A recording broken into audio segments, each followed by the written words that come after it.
तो बाबा कहते हैं कि हम बच्चों को इच्छा मात्रम अविद्या होना चाहिए। क्यों होना चाहिए? क्योंकि हमें बाबा मिला। हमें बाबा मिला तो सब कुछ मिला, और कुछ पाने को, प्राप्त करने को नहीं है, है ना? है कुछ और इससे बड़ा। दुनिया में कहते हैं ईश्वरीय प्राप्ति सबसे बड़ी प्राप्ति है, लेकिन आज तक दुनिया में किसी को भगवान मिला नहीं। मनुष्य भगवान को ढूंढते हैं, उसके पीछे भटकते हैं और उसी में ही संतुष्टता का अनुभव करते हैं। हमें वो बाबा मिल गया, तो हमारी अवस्था कैसे होनी चाहिए, है ना? बाबा कहते हैं तुम्हारी खुशी, तुम्हारा नशा, तुम्हारा स्वमान, तुम्हारी कारोबार ऐसी तो किसी की भी नहीं है।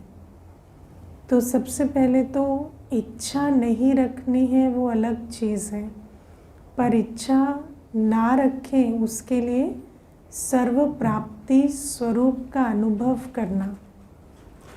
अब हमें बाबा मिला तो हमारे में ऐसा क्या विशेष है? बाबा मिला तो ऐसा क्या विशेष मिला? तो आप विचार करो।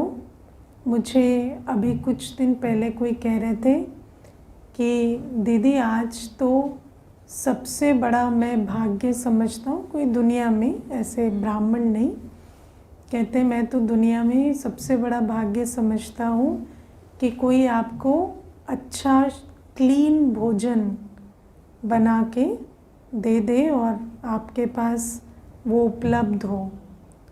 तो मैंने उनको कहा कि इतनी छोटी बात को आप इतना बड़ा समझते हैं, और बाबा तो हमें तीनों टाइम भोग खिलाता है ना? तो विचार करो कि हम बच्चे वो जो भोग कोई सप्ताह में एक बार खाते हैं, कोई है ना मास में एक बार खाते हैं, कोई कभी तीर्थ गए, मंदिर गए तो कहते हैं हमने आज भोग खाया। बाबा कहते हैं हम बच्चों को बाबा ने वो विधि सिखाई कि हमारा अन्न, जल, फल, हर चीज़ भोग बन गया। तो कितनी बड़ी बात है ये।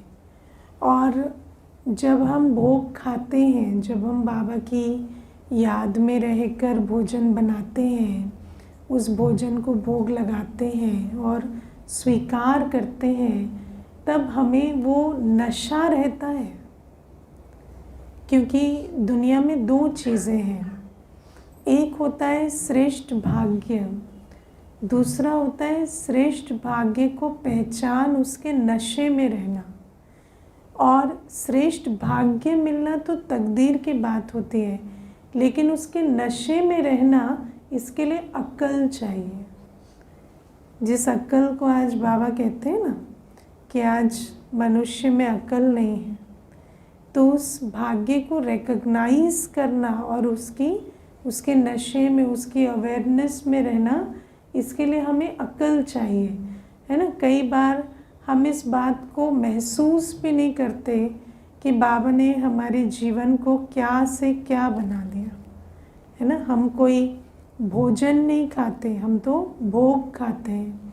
हम सुबह उठते हैं तो सबसे पहले हमें बाबा पालना देते हैं, याद की पालना, है ना? आज मनुष्य जो है वो अलार्म क्लॉक से उठता है, हम बाबा के प्यार में उठते हैं, है ना? हर एक ब्राह्मण का पुरुषार्थ होना चाहिए कि अलार्म भले लगाएं कि मिस ना हो जाए, लेकिन हम अलार्म से पहले उठें, है ना? हम अलार्म बजने से पहले उठें और बाबा के प्यार में उठें। हमें अमृत वेले बाबा से मिलन मनाना है, हम इसलिए उठते हैं। तो बाबा के प्यार में हम उठते हैं और सबसे पहले हम क्या अनुभव करते हैं, है ना? बाबा का प्यार, ईश्वरीय सुख, शांति से हमारी झोली भरती है ना? लेकिन अगर अमृत वेला मिस करेंगे तो फिर ये ईश्वरीय नशा खुशी कहाँ रहेगी। हद की प्राप्ति के पीछे बुद्धि क्यों जाती है? क्योंकि हम खजानों से झोली नहीं भरते, है ना। और बाबा कहते हैं कि ईश्वरीय खजाने मैं तुम पर लुटा रहा हूँ, लेकिन तुम्हें पुरुषार्थ से झोली भरनी पड़ेगी।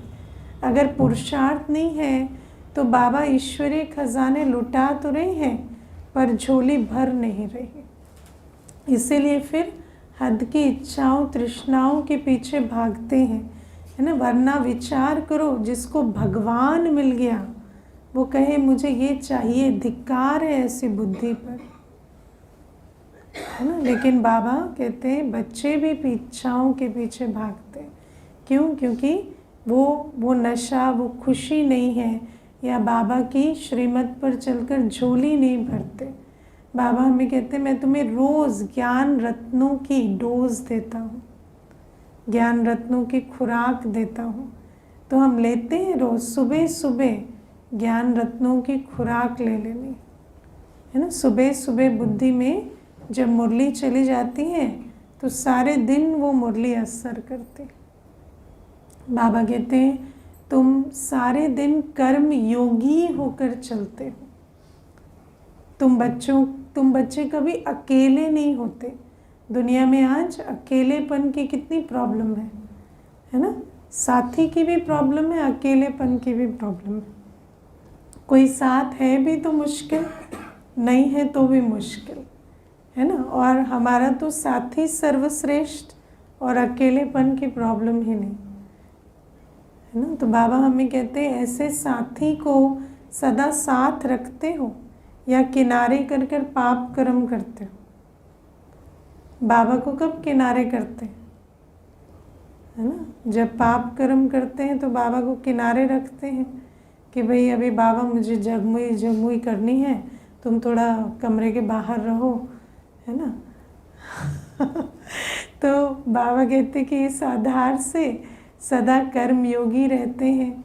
हम बाबा की याद में सोते हैं, बाबा की गोद में सोते हैं। तो बाबा कहते हैं ऐसी जिनकी ईश्वरीय जीवन होती है उन बच्चों को कभी हद की बातों की आकर्षण नहीं होती, है ना। हम दुनिया में रहते हैं, कामकाज करते हैं, कारोबार करते हैं। जो अंदर रहते हैं वो सेवा करते हैं, जो बाबा के बच्चे बाहर रहते हैं वो धंधा तोरी करते हैं। लेकिन इसका मतलब ये नहीं है कि अंदर और बाहर में अंतर हो जाता है ना। हर एक अपनी जो हमें जिम्मेवारी मिली है श्रीमत प्रमाण, उसे निभाते हैं कर्म योगी बनकर, है ना। हमारा कोई उस कर्म से या उस कार्य से कोई फल की प्राप्ति की इच्छा नहीं है ना। कर्म करेंगे तो फल आता है, उस सिद्धांत को समझकर हम कर्म करते हैं। और इच्छावश कर्म करना और कर्म योगी बनकर कर्म करने में मूल अंतर क्या होता है? जो इच्छावश कर्म करता है वो कर्म से खुशी ढूंढता है, फल से संतुष्टता खुशी ढूंढता है। लेकिन जो कर्म योगी होकर कर्म करता है वो संतुष्ट होकर खुश होकर कर्म करता है। उसको भी फल मिलता है, कई गुना ज़्यादा मिलता है, लेकिन उसको उसकी कोई इच्छा नहीं है, ना उस फल में कोई लगाव होता है ना। क्योंकि हमें तो बाबा ने सब कुछ दे दिया, जो भी आता है वो सेवा अर्थ आता है। तो बाबा कहते हैं इस आधार से हमें इच्छा मात्रम अविद्या होकर चलना है। और आप देखो बाबा हमें आज 3 बातें बताते हैं। पहली की इच्छा कैसी है? जैसे कोई अपनी परछाई का पीछा करता रहे, ऐसी इच्छा है। तो बाबा कहते हैं इच्छा पीछा कराकर रुलाने वाली है। इच्छा के पीछे भागने वाला अंत में रोता है। क्यों रोता है? क्योंकि उसको अंत में मालूम पड़ता है कि मैंने अपना सारा समय, संकल्प, सब कुछ गंवा दिया। संगम युगी पूरा भाग्य मैंने सर्वनाश कर दिया इस इच्छा के पीछे, और अंत में सबको रियलाइजेशन हो जाएगी, है ना। इसीलिए, और इच्छा सिर्फ धन की नहीं होती, आत्माओं के साथ संबंध ठीक हो जाए, है ना। मेरी पढ़ाई में ये मार्क्स आ जाए, मैं ये टॉपर बन जाऊं, मेरी ये नौकरी लग जाए, ये सब इच्छाएं हैं। कई बार तो छोटी छोटी इच्छाएं, एंटरटेनमेंट, ना, मुझे एंटरटेनमेंट चाहिए, देखने में छोटी इच्छा है पर दुर्भाग्य तो इतना ही बना देती है ना। छोटी छोटी इच्छाएं, मुझे अच्छा अच्छा खाना है, सारे दिन क्या कर रहे हैं, बुद्धि योग भोजन से लगा हुआ है। तो ये छोटी छोटी इच्छाएं भी पदभ्रष्ट कर देती। इसलिए बाबा कहते हैं इंद्रियों को, मन को, है ना, पूरी आत्मा की आंतरिक स्थिति तक संतुष्ट रहना है। कोई भी इच्छा मेरे दिल में घर ना करे। फिर बाबा कहते हैं मान शान की इच्छा में चले जाते हैं। मैंने एक भाई को देखा तो शरीर काम नहीं करता था, इतना दर्द रहता था, इतने परेशान होते थे, लेकिन ये था कि मैं, है ना, वो कोई किताब लिख रहे थे तो होता था मेरे शरीर छूटने से पहले मैं ये किताब पूरी करूं, तब जाकर मेरा नाम होगा मेरे शरीर छूटने के बाद, है ना। और मैंने देखा अंत काल तक ऐसे तड़पते रहते थे, परेशान होते रहते थे, इसने मेरा वो फॉरवर्ड नहीं लिखा, वो उस व्यक्ति को कांटेक्ट किया था, वो पब्लिश नहीं करा रहे, ऐसे कैसे चलेगा, टाइम कम है, ये पूरा करना है। तो ऐसी ऐसी इच्छाओं के पीछे शरीर छोड़ देते हैं, है ना। फिर अंत में बच्चों सबसे झगड़ा, क्यों, तुम मुझे मदद नहीं कर रहे हो।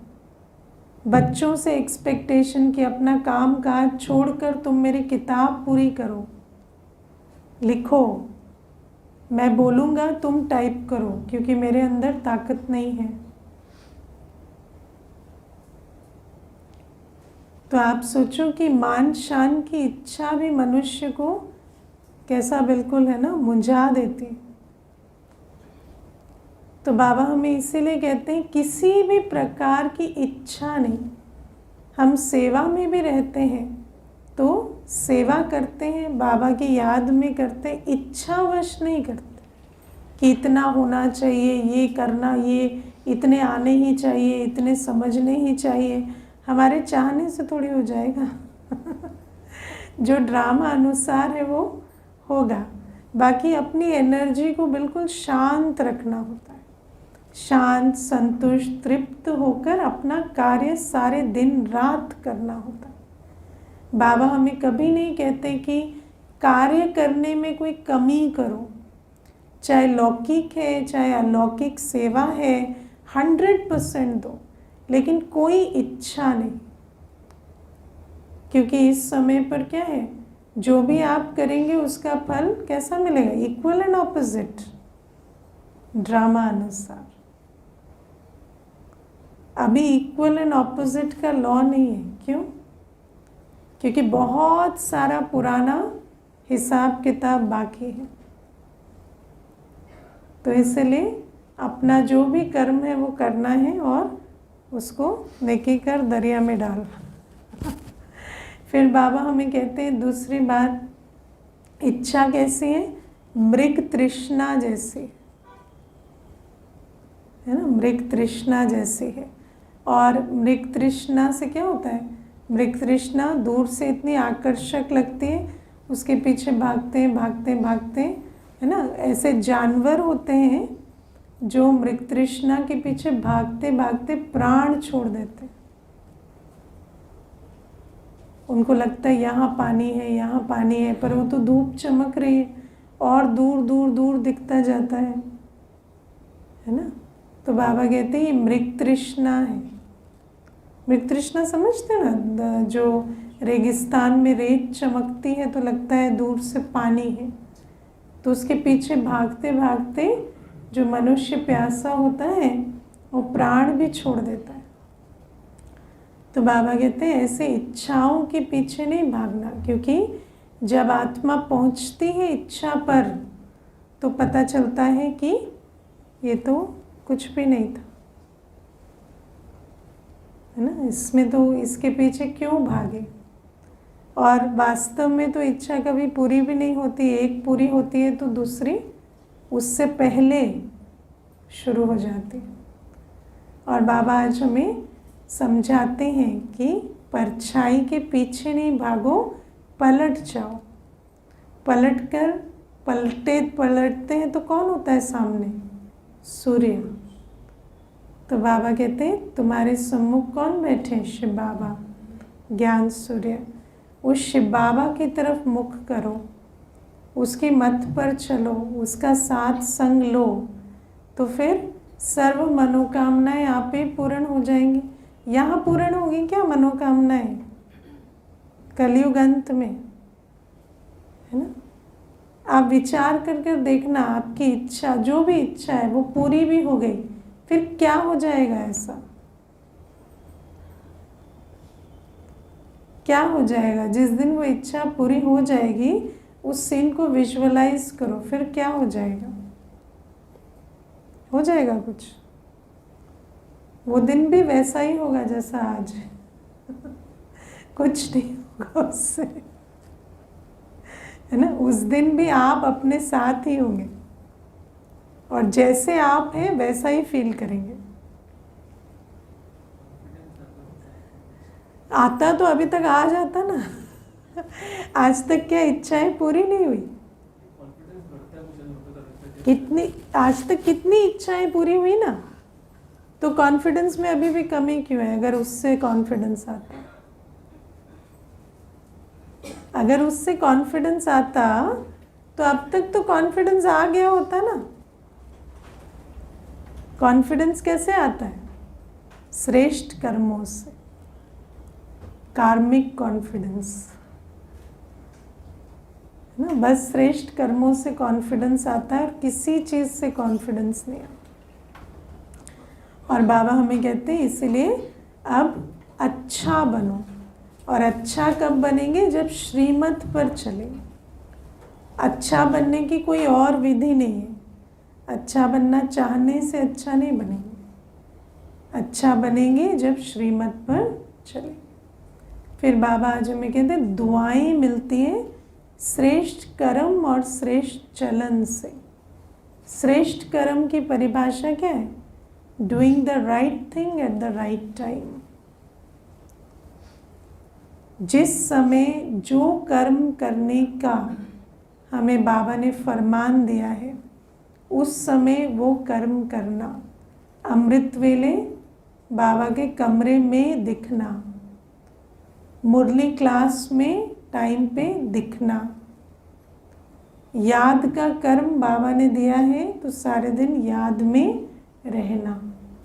हर कर्म पवित्रता में स्थित होकर करना, इच्छा मात्रम अविद्या होकर करना, तो उस अवस्था में करना।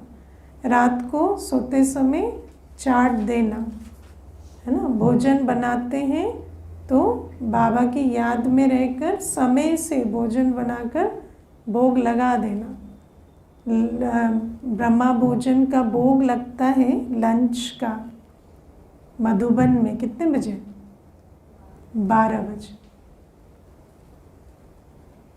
है ना। आप 2 बजे 3 बजे व्यक्ति भूखा बैठा है ना, और आप रुको रुको बाबा को भोग लग रहा है, रुको रुको बाबा को भोग लग रहा है। अच्छा लगता है? बाबा के भोग के लिए भी इनको इंतज़ार नहीं होता है,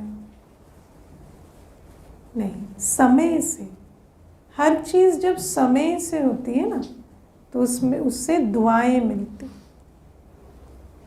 भोजन समय से बना लिया, समय से भोग लगा दिया, है ना, तो दुआएं मिलती हैं। अगर समय से कोई कार्य नहीं होता तो भले आगे पीछे कर रहे हैं लेकिन उसमें दुआएं नहीं मिलती, है ना। अगर आत्मा कभी मुरली क्लास में ना दिखे, है ना, डेली का जो नियम है उसमें ना दिखे, फिर हमें कहे हमारा ये प्रॉब्लम है, ब्लेसिंग भेजना, कहाँ से भेजेंगे? ब्लेसिंग कोई भेजने की या मांगने की चीज़ थोड़ी होती है। दुआएं ना मांगने की चीज़ होती है ना देने की चीज़ होती है, दुआएं तो लेने की चीज़ होती है। जिस चीज़ का जो कायदा है वैसे करेंगे, है ना। कोई रोज़ समय से क्लास में दिखता है, वो नहीं दिखा तो आप ही संकल्प जाएगा, आपको कहना भी नहीं पड़ेगा कि ये विघन है, ये प्रॉब्लम है, संकल्प जाएगा। हम पूछेंगे आज आप दिखे नहीं, तो आप कहेंगे ये बात है, तो अंदर से आएगा ना बाबा इसकी बात ये खत्म हो। तो दुआएं कोई मांगने की या देने की चीज़ नहीं होती, दुआएं तो अर्न की जाती है ना। तो दुआएं हमें अपनी श्रेष्ठ कर्म से, श्रेष्ठ चलन से हमें मिलती है। चलन भी, है ना, आप देखो श्रेष्ठ चलन क्या होती है? जिस समय जिस गुण स्वरूप, जिस शक्ति स्वरूप की आवश्यकता है, उस गुण स्वरूप, उस शक्ति स्वरूप में स्थित होना। जहाँ चुप रहना चाहिए वहाँ बोले तो क्या कहेंगे? इनको अक्ल नहीं है, अभी बोलने की क्या ज़रूरत थी। तो जहाँ चुप रहना चाहिए वहाँ व्यक्ति बोले तो वहाँ पर भी दुआएं नहीं मिलती। जहाँ बोलना चाहिए वहाँ चुप रहे तो भी दुआएं नहीं मिलती। जहाँ बोलना चाहिए, जहाँ, है ना, कोई एक अज्ञान की बात कर रहे हैं, आप उसमें चुप क्यों रहे? कोई ग्लानि कर रहे हैं, निंदा कर रहे हैं, है ना, आपको वहाँ पर कहना नहीं ऐसा आप समझते हैं, ऐसा है नहीं, ये बात ऐसी नहीं है, ऐसी है ना। फिर आपने कहा कि उन्होंने 10 बातें ग्लानि की, हम चुप होकर सुनते रहे। बाबा ने कहा है ना सहनशील बनना है, नहीं, बाबा ने ये नहीं कहा है। जब कोई ग्लानि करता है तो आप उसको वो बात कहें कि नहीं ये ऐसी नहीं है, ऐसी नहीं। तो दुनिया में कहते हैं चुप रहना भी साथ देना हो जाता है ना। सामने वाले को भी ऐसा लगता है मैंने कुछ राइट ही कहा होगा, इसीलिए तो ये चुपचाप खड़े होकर सुनते रहे। तो हमें कोई क्रोध नहीं करना होता, लेकिन हमें जो बात ठीक नहीं है वो कहनी होती। अगर हम वहाँ नहीं कहते तो हम भी पार्टनर इन क्राइम बन रहे हैं, हमने भी साथ दिया। वो समझे ना समझे ना, आप किसी को समझा नहीं सकते, लेकिन बाबा कहते हैं जो बात जिस समय कहने की होती है वहाँ कहनी। जहाँ मुस्कुराना है वहाँ मुस्कुराना है, जहाँ गंभीर रहना है वहाँ गंभीर रहना है ना। किसी ने शरीर छोड़ दिया, आप मुस्कुरा रहे हैं खड़े होकर, बाबा ने कहा हर्षित मुख रहना, आज ही रहना है, कल तो नहीं थे आप हर्षित मुख। तो जहाँ गंभीर रहना है वहाँ गंभीर रहना है ना। कोई ऐसी आत्मा है जिसका पद बहुत ऊंचा है, वो उस पद को एक्सप्लॉइट कर रहे हैं और आप उल्टी बात कर रहे हैं, वहाँ पर आप कुछ कर नहीं सकते। तो आपको क्या करना होता है? वहाँ आप अपने गुणों में स्थित रहकर सेवा करो।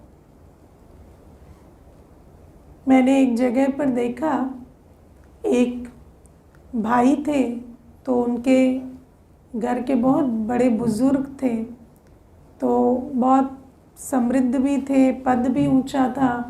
तो पूरी फैमिली के बीच ऐसे मजाक उड़ा रहे थे उनका। तो वो बिल्कुल शांत होकर मुस्कुरा रहे थे। फिर और हर बात में नहीं नहीं भैया ऐसी बात नहीं है, नहीं नहीं ऐसा नहीं है, ऐसा उन्होंने थोड़ा कहा और बस मुस्कुरा रहे थे। तो कुछ देर के बाद उन्होंने कहा अब देखो ब्रह्मा कुमारी जाते हैं, वैसे कोई गलत बात तो नहीं सीखते हैं। अपनी ही बात से वो बिल्कुल पलट गए, क्योंकि वो अपनी वृत्ति से वायुमंडल बना रहा है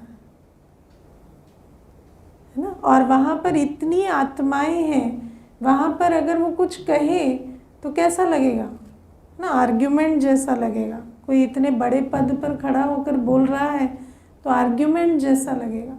तो हर बात में समय के हिसाब से स्थान, व्यक्ति देखकर, परिस्थिति देखकर हमें परखना पड़ता है कि यहाँ कौन सा गुण धारण करना, कौन सी शक्ति का प्रयोग करना है ना। तो इन बातों को हमें समझना होता है। आप जो बात कहेंगे वो शोर में गायब हो जाएगी तो क्यों कहना है। आप जो बात कहेंगे वो सामने वाले को सुनाई देगी, वो माने या ना माने, तो कहना होता। और फिर अपने सबसे बड़ी सेवा कैसे होती है, स्थिति से। आप जिस स्थिति में हैं, आप स्वमान में हैं तो आपकी चुप्पी भी सेवा करती है। आप देहाभिमान में हैं, आपकी हर बोल आर्ग्यूमेंट बन जाती। तो दुआएं और दुआओं का ऑपोजिट, इसका लेन देन श्रेष्ठ कर्म श्रेष्ठ चलन से है ना। और श्रेष्ठ माना एक्यूरेट, और जितनी परख शक्ति बढ़ेगी आपका कर्म श्रेष्ठ और चलन श्रेष्ठ होती जाएगी। फिर बाबा हमें कहते हैं कि ऐसी श्रेष्ठ चलन श्रेष्ठ कर्म वाले जब दुआएं कमाते हैं तो वो दुआएं विघ्नों के समय पर काम आती। और बड़े से बड़ा विघ्न ऐसा अनुभव होता है जैसे कुछ भी नहीं, क्योंकि स्थिति इतनी मजबूत है कि महसूसता भी नहीं होती ना, महसूसता भी नहीं होती। तो बाबा ये हमें बहुत अच्छी विघ्नों को पार करने की भी विधि समझाते हैं। फिर बाबा ने आज हमें कहा कि हमारा समझना, हमारा बोलना, हमारा चलना एक समान होना चाहिए। हम ज्ञान तो सुनते हैं पर हमारे कर्म ज्ञान स्वरूप हैं ना। हमें ज्ञान क्या मिला कि मैं आत्मा हूँ, मेरे सर्व संबंधी शिव बाबा हैं, सारे कल्प में वर्षा लेने का ये एकमात्र समय है और मुझे अभी बाबा की याद से पवित्र बन सेवा कर वर्षे का अधिकारी बनना है। तो जिस आत्मा को ज्ञान समझ में आया उसकी चलन कैसे होगी, योगी पवित्र सेवाधारी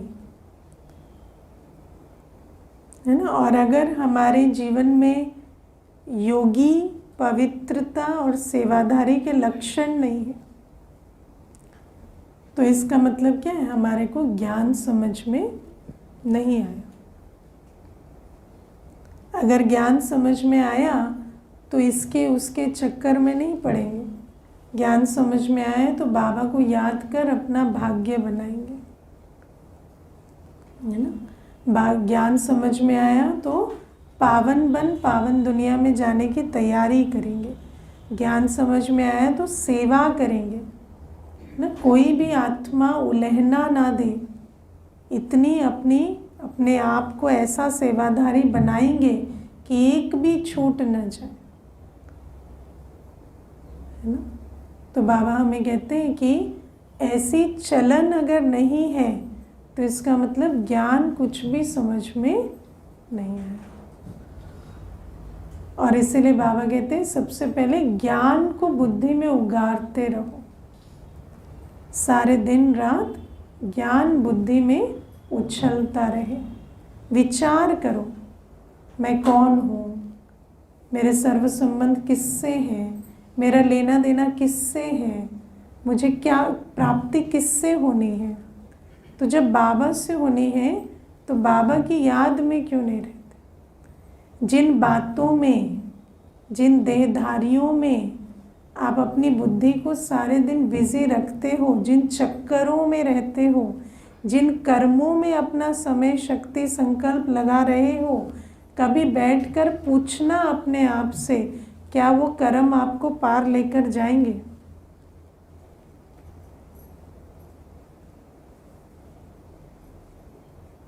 जिन चीज़ों में हम अपना समय लगा रहे हैं, क्या सचमुच वो हमें पार लेकर जाएंगे? पूछना अपने आप, है ना। कई तो मोहवश देहधारियों के पीछे पड़े, कई संबंधियों को छोड़ अन्यों के पीछे भी पड़े, कई फिर व्यर्थ विस्तार विकार में पीछे अपना समय गंवा रहे हैं ना। सारे दिन आंखों को ठंडा कर रहे हैं, कानों को तृप्त कर रहे हैं। क्या सचमुच ही इंद्रियां तृप्त हो जाएंगी ऐसे?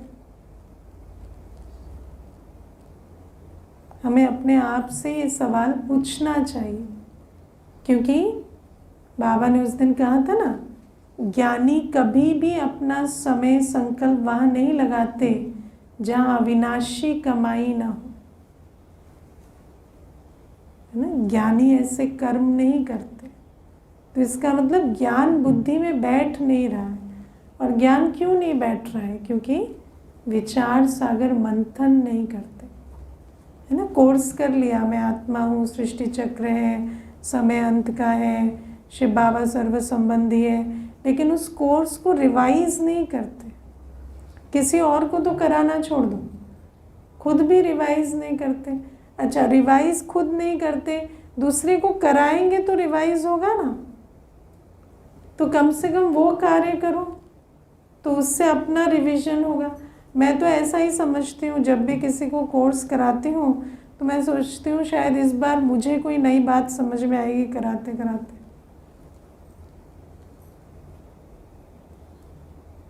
अपने आप को बार बार कोर्स देना पड़ता है ना। बार बार हर महीने अपने कोर्स को रिवाइज करना चाहिए, कोई दूसरा ना कराए, आप खुद रिवाइज करो ना, है ना। तो बाबा हमें कहते हैं इतना हमें अपने विज्ञान पर, ज्ञान को बुद्धि में उछालना पड़े। सारे दिन विचार करना है, कौन सा समय चल रहा है, क्या हो रहा है। देखो, परम धाम में आत्मा निसंकल्प होती है ना। अभी हम परम धाम की यात्रा करते हैं तो एक संकल्प होता है, मैं परम धाम में स्थित हूँ, बस, बाकी तो कोई संकल्प नहीं। लेकिन सच में क्या परम धाम जाते हैं तो सारे संकल्प शांत हो जाते हैं। परम धाम पहुँच के भी कितनों को याद करते रहते हैं, है ना। कई तो परम धाम में ही सकाश दिलाते रहते हैं। बच्चे को सकाश दिला रहे, युगल को सकाश दिला, परम धाम में ही। तो आप सोचो कि हमारे तो बुद्धि में ज्ञान बैठा ही नहीं है कि बाबा की याद से मेरे विकर्म विनाश करने, है ना। अभी भी वो कलेक्टिव में ही चल रहा है। बाबा मिला है तो सारे परिवार को सकाश दिला देते हैं ना। अकेले मेरे विकर्म विनाश होंगे तो क्या होगा? पहले तो न्यारे ही नहीं हो पा रहे। हाँ, तो बाबा हमें कहते हैं कि इतना हमें ज्ञान को बुद्धि में उगारना है। और जब उगारते हैं ना कोई भी चीज़ को, बुद्धि इतनी बढ़िया चीज़ है, इसको किसी भी चीज़ की गहराई में लेकर जाएंगे ना तो बहुत अच्छे रहस्य, जैसे कहते हैं ना सागर में अंदर तले तक चले जाए तो रतन मोती मिलते हैं, ऐसे इस बुद्धि को ज्ञान की गहराई में ले जाते हैं तो बहुत अनुभव, बहुत रियलाइजेशन, बहुत सारा खजाना हमें मिलता है। लेकिन लेकर जाएंगे तब तो, है ना। और बाबा कहते हैं उससे खुशी होती है ना। ये खुशी बहुत है ना, बहुत ऐसा सब्जेक्ट है, क्योंकि ईगो बूस्ट होने से भी खुशी होती है, काम की तृप्ति होने से भी खुशी होती है, मोह की पूर्ति होने से भी खुशी होती है, लोभ की पूर्ति होने से भी खुशी होती है, किसी पर क्रोध कर दिया तो भी खुशी होती है। आज जैसा उसको जवाब दिया ना, जिंदगी भर याद रखेगा। लेकिन क्या वो खुशी को क्या कहते हैं? खुशी खुराक है, खुशी खजाना है, और खुशी तो है ही। तो हेल्थ, वेल्थ, हैप्पीनेस तीनों है। तो क्या मेरी हेल्थ, वेल्थ, हैप्पीनेस बन रही है वो खुशी जो हम इन 5 विकारों की तृप्ति से अनुभव कर रहे हैं? तो इसीलिए बाबा कहते हैं समझ चाहिए हर सब्जेक्ट की। सारी दुनिया खुशी के पीछे ही भाग रही है, लेकिन वो खुशी नहीं है, वो तो रावण का भ्रम है ना। सच्ची खुशी, क्योंकि जिस चीज़ के पीछे भाग रहे हैं अगर वो मिल रही है तो तृप्ति क्यों नहीं हो रही? फिर भूख क्यों बढ़ रही है? तो खुशी मिलती तो खुश हो जाते ना, पर इतनी खुशी मिल रही है, आज सारे दिन आँखों को देख दिखा के खुश हो रहे हैं, लेकिन फिर भी तो खुश नहीं हो रहे ना, और चाहिए। तो इसका मतलब क्या है? खुशी नहीं है ना। तो बाबा कहते खुशी अगर मिलेगी तो पेट भर जाएगा। तो परख के हमें समझना होता है कि खुशी मिलती है याद से, खुशी मिलती है ज्ञान को उगारने से, ज्ञान का बल भरने से खुशी मिलती है, याद के बल से खुशी मिलती है, सेवा से खुशी मिलती है, जिस खुशी से आत्मा का पेट भरता है, जो खुराक है, जो खजाना है, जो आत्मा को सर्व प्राप्ति संपन्न अनुभव कराता है। तो बाबा कहते हैं ऐसी खुशी के लिए हमें अभी पुरुषार्थ करना है, क्योंकि सुखधाम जाना है तो अभी पूरा स्टॉक भरना है। और फिर बाबा हमें कहते हैं संभाल कर, है ना, जिनकी बुद्धि भटकती है, जो याद में नहीं रहते, कैसे पता चलता है? चलन से ना, व्यर्थ विस्तार के बोल बोलते हैं, इसकी उसकी परचिंतन की बातें करते हैं, तो अकेले बैठते होंगे तो क्या याद करते होंगे क्या? मुख से एक भी ज्ञान के बोल नहीं निकलते हैं, चीप जोक्स क्रैक करते हैं। हाँ? आपके बच्चे की कब शादी हो रही है पूछते हैं। तो क्या है ना, एक माता दूसरी माता को कहती है मेरी लड़की की तो शादी नहीं हो रही है, आप जल्दी देख लो लड़की के लिए। क्लास से निकलते हुए आप जल्दी देख लो, नहीं तो बाद में परेशानी हो जाती है।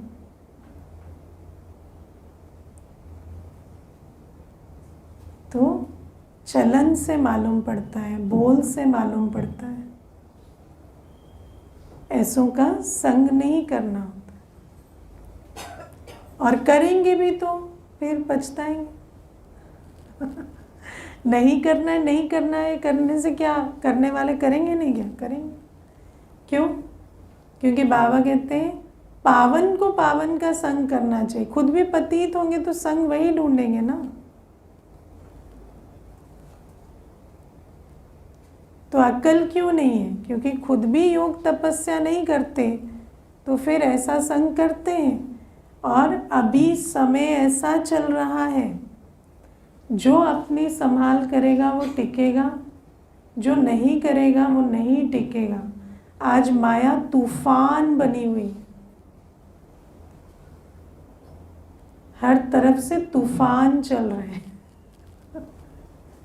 ऐसे में सिर्फ अपनी संभाल करो। हम तूफान से कोई प्रॉब्लम नहीं है, कोई प्रॉब्लम है? कोई प्रॉब्लम नहीं। आप बस अपनी संभाल। मुझे किसकी संभाल करनी है? मेरे मन बुद्धि की, मेरी इंद्रियों की। मुझे और कुछ नहीं करना है। कोई तूफान मेरा कुछ नहीं बिगाड़ सकता। मुझे अपनी संभाल करनी है। और तूफान के बारे में सोचते हैं भी तो वो अपनी संभाल नहीं हुई। तो इसीलिए बाबा हमें कहते हैं क्या देखते हो, क्या सुनते हो, किसका संग करते हो, है ना। कई उसको रिसर्च समझते हैं, कई उसको एंटरटेनमेंट समझते हैं, कई उसको कहते हैं हम भी तो अनुभवी बने, क्या हो रहा है जाने, है ना। इतने अनुभवी हम नहीं हैं, इतनी हमारे में शक्ति नहीं है। तो हमें सबसे पहली शक्ति यूज़ करनी है परख शक्ति, और उस बात को एलिमिनेट कर देना। हम किसी बात की अच्छाई सच्चाई में जाकर निर्णय नहीं कर सकते। हमें एक बाबा मिला है, हम इतना परखें कि हम बाबा का बनकर कैसे रहें, है ना। बाकी कौन क्या कह रहा है, क्या कर रहा है ना। एक व्यक्ति की 10 दिन बात सुनेंगे तो उसी की बात सच्ची लगने लगेगी। अक्ल नहीं है, बाबा कहते हैं सबकी मेंटल खलास हो गई, है ना। तो इसलिए इन बातों को समझकर अपनी संभाल करनी है। पता चला ये व्यर्थ विस्तार वाले हैं, नहीं सुनना है, संग नहीं करना है। अच्छा, ओम शांति।